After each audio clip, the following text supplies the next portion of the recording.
In ancient Athens, a merchant named Cleon lost everything when his shipment sank at sea.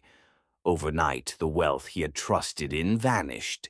For Cleon, this was tragedy, but for philosophy, it was a beginning. Because from such stories arose Stoicism, a way of living that teaches us.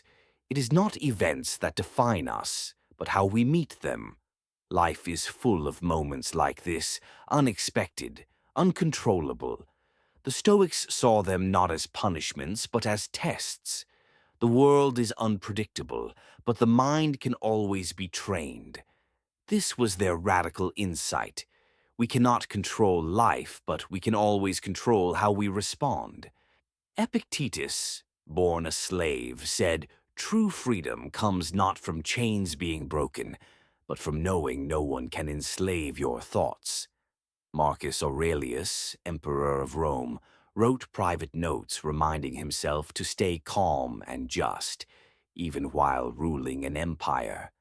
Seneca, caught in the storm of politics, wrote that wealth and status mean little if your mind is enslaved by fear and desire.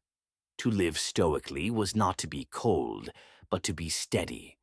Not to feel less, but to master feeling, so it did not master you. The Stoics practiced this in striking ways. They imagined loss before it happened, not to torture themselves, but to prepare. If you have already faced misfortune in the mind, you will not be destroyed by it in reality.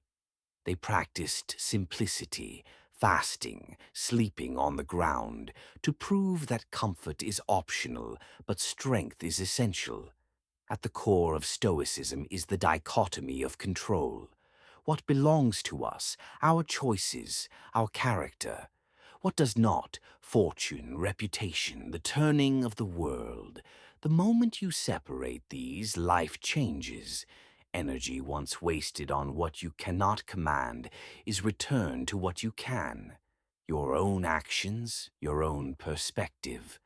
The Stoics called this the path of virtue, guided by four lights: wisdom, courage, temperance, and justice. Wisdom, to see reality clearly. Courage, to act rightly, even when afraid. Temperance, to resist excess and live with balance. Justice, to remember we are born not just for ourselves, but for one another. And though centuries have passed, these lessons remain urgent. When jobs vanish overnight, when illness strikes, when life veers off course, Stoicism reminds us the storm is not ours to choose, but how we sail through it is. Seneca once said, "It is not the man who has too little, but the man who craves more, that is poor." In a world obsessed with more wealth, more status, more distraction, the Stoic path offers a rare freedom to be content with enough.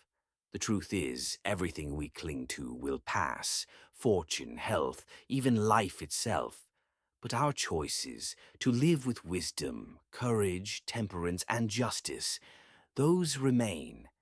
And when the final storm arrives, as it will for us all, we can meet it not with fear, but with gratitude for having lived well. Thank you for sharing this moment of reflection. If these thoughts stayed with you, let them remind you that presence itself is enough. For more journeys into awareness, philosophy, and wonder, stay with us. Subscribe, so the next time you're searching for meaning, you'll know where to return.